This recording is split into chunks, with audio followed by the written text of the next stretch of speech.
We begin with the peculiar story of French journalist Victor Noir, who remained unknown until his death, but gained great fame afterwards. Père Lachaise Cemetery in Paris is home to many famous deceased individuals. One of the most popular residents of this cemetery is Oscar Wilde's grave, and of course, there is Victor Noir.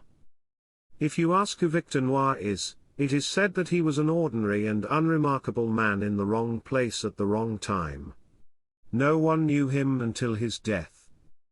Today, his cult status has nothing to do with the manner of his death or its political consequences. What made him known is the mysterious bulge found in the trousers of his statue. The story goes as follows. Victor Noir worked as a journalist apprentice at La Marseillaise newspaper in 19th-century Paris.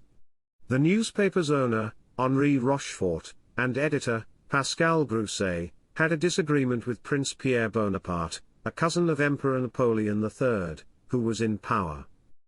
Grousset, in an unconventional move for a newspaper editor, sent Victor Noir to Bonaparte's house to deliver a duel challenge to settle the matter. Initially, Prince Bonaparte refused the challenge and expressed his desire to fight Rochefort instead.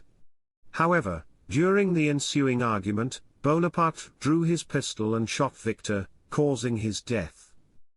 The killing of a journalist by a member of the emperor's family enraged the public, and on the day of the funeral, approximately 100,000 people stormed Noir's house in Neuilly. Bonaparte's acquittal on the charges of murder sparked a series of violent protests in the city. In the same year, the Prussians invaded France, leading to the downfall of the empire. The fame of Victor Noir begins with the erection of a monument in his name. The renowned French sculptor Jules Delou was tasked with creating a bronze statue. Delou chose to depict Victor Noir at the moment of his death. Using sketches provided by the press's references, Delou crafted a life-sized bronze statue of Victor lying flat as if fallen to the ground. For unknown reasons, Delou decided to create a noticeable protrusion beneath Victor's belt in the sculpture. By the 1970s, legends began to circulate that kissing the lips and touching the groin of the statue would bring fertility and a happy sexual life for women. Victor Noir's lips and groin have become deformed over time, while the rest of his body has taken on the usual greenish hue of oxidized bronze. In 2004, a fence was erected around the statue to prevent inappropriate touching. However, this fence was subsequently torn down by women. We continue with the story of Masabumi Hosono, the sole Japanese passenger, who survived the Titanic disaster in 1912. On the fateful night of April 15, 1912, Masabumi Hosono, a Japanese civil servant, boarded the ill-fated Titanic. Although he managed to survive the disaster, he faced humiliation and criticism upon his return to his homeland. In the eyes of his fellow countrymen, Hosono should have stayed on the ship, like a proud samurai facing adversity, and perished with the vessel in the cold waters. Hosono had been working as a railway official in the Ministry of Transport. Due to his proficiency in the Russian language, he was sent to Russia to study their railway system. After spending 2 years in Russia, he traveled to London and then Southampton, where he boarded the Titanic as a second-class passenger on April 10, 1912. On the night of April 15, as the ship struck an iceberg and started taking on water, panic spread among the passengers. The sinking of the ship was inevitable. Hosono was awakened by a steward and quickly made his way to the deck. Masabumi Hosono describes those moments as follows. Non-stop distress signals were being fired into the air.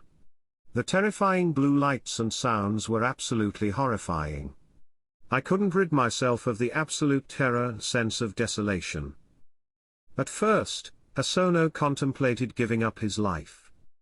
As a Japanese, I decided not to leave behind anything disgraceful and tried to prepare myself for death without panic. However, the thought of never seeing his wife and children again pained his heart. Eventually, he found himself searching for a possible chance to survive. Officer loading the lifeboats shouted, "There are 2 spots left." When a man jumped in, luck was on his side. Hosono realized it was an opportunity and jumped in after him.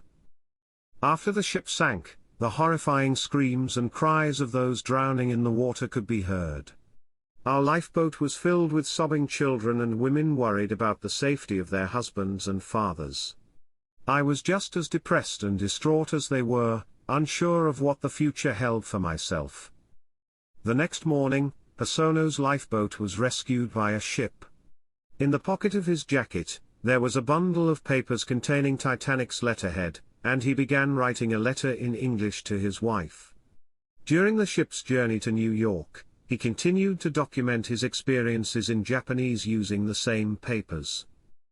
Initially, Hosono's story didn't attract much attention.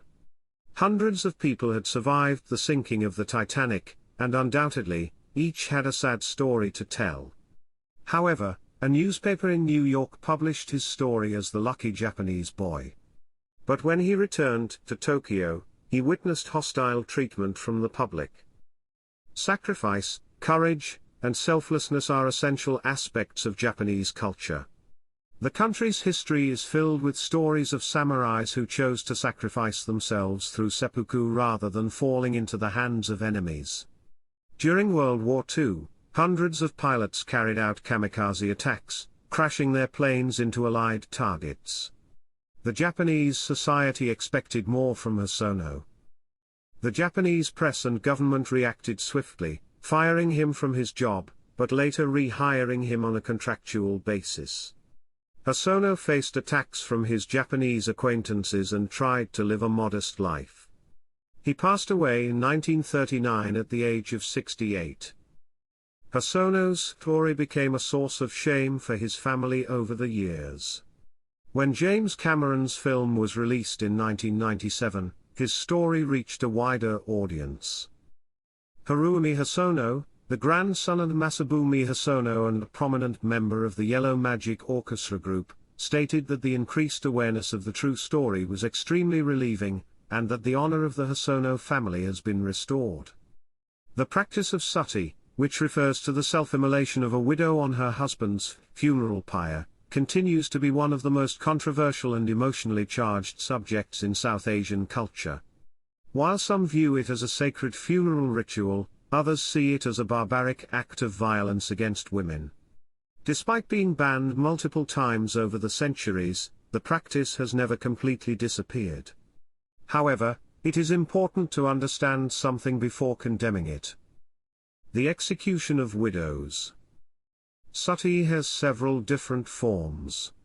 Originally, it referred to a woman who performed the act of self-immolation, setting herself on fire, after her husband's death. The term sati comes from the Sanskrit word sasti, which means pure or correct. In Hindu mythology, Sati is a goddess who is married to Lord Shiva. According to legends, Sati's father disapproved of this marriage and despised Shiva. As an act of rebellion, Sati immolated herself to protest her father's disdain for her husband. Legend has it that while burning, Sati prayed to be reborn as Shiva's wife. Her prayer was granted, and she was reborn as Parvati. Initially, the early Hindus invoked this myth to justify the practice of sati, even though Sati herself was not a widow. Historically, there were 2 main types of sati, voluntary and forced. In ancient Hindu traditions, sati represented the termination of a marriage. By immolating herself, a woman would follow her husband to the next life as a final act of loyalty and devotion. Not every woman desired to jump into the funeral pyre with her husband. Over time, women who refused to do it willingly were coerced into dying alongside their husbands. While religious justifications were used to enforce forced sati, also known as murder, the reality was much more practical. Traditionally, widows had no role to play in society, and were therefore seen as burdensome. There are various accounts that describe how sati was practiced over time, many of which involve burning the widow. Typically, women are depicted sitting on or lying beside their husband's funeral pyre. In some accounts, the fire is lit first, and then the widow walks or leaps into the flames. In other narratives, the widow sits on the fire and then sets herself ablaze. This practice can vary from region to region. For instance, the 17th-century traveller Jean-Baptiste Tavernier claimed to have witnessed people constructing a small hut in some regions. After placing the deceased husband and the widow inside the hut, it was set on fire. In other areas, a pit was dug, filled with combustible materials, ignited, and the widow would jump into the flames rising from under the ground. The hut and pit executions may be the most disturbing. Although technically voluntary, it has been noted that climbing out of a burning pit or escaping from a burning hut is much more challenging than leaping from a burning pyre. There were also methods that were somewhat less torturous. Sometimes, the widow was allowed to consume poison or strong drugs before being burned. Occasionally, the widow would be bitten by a snake or have her throat or wrist slit with a sharp knife before leaping into the flames. In most Hindu communities, cremation rituals are performed only for those who die under the age of 2, while older individuals are cremated. However, some sources claim that there was another type of sati that involved live burial. Over the centuries, European accounts describe a version of sati where the widow was buried alive alongside her deceased husband. Tavernier wrote that women on the Coromandel coast were buried alive with their husbands while people danced around them. Although it is easy to interpret European accounts as efforts to portray certain Hindu traditions as barbaric, the strongest evidence of live burials comes from the inclusion of live burials in the definition of sati in the 1987 Sati Prevention Act. As it was primarily a Hindu tradition, there was a caste element involved in the practice of sati. Additionally, there were some religious exceptions. According to the initial rule of sati, pregnant women, those menstruating, or widows taking care of young children were prohibited from practicing sati. It was also believed that women who died through sati died chastely, which gave them bonus karma and guaranteed a better life in their subsequent existence. So, there was some incentive. On the other hand, Brahmin women, belonging to the highest caste, were generally exempted from sati. This was because, being of the highest caste, their karma was considered to have reached the highest level, meaning they would not benefit from sati and therefore were not obligated to practice it.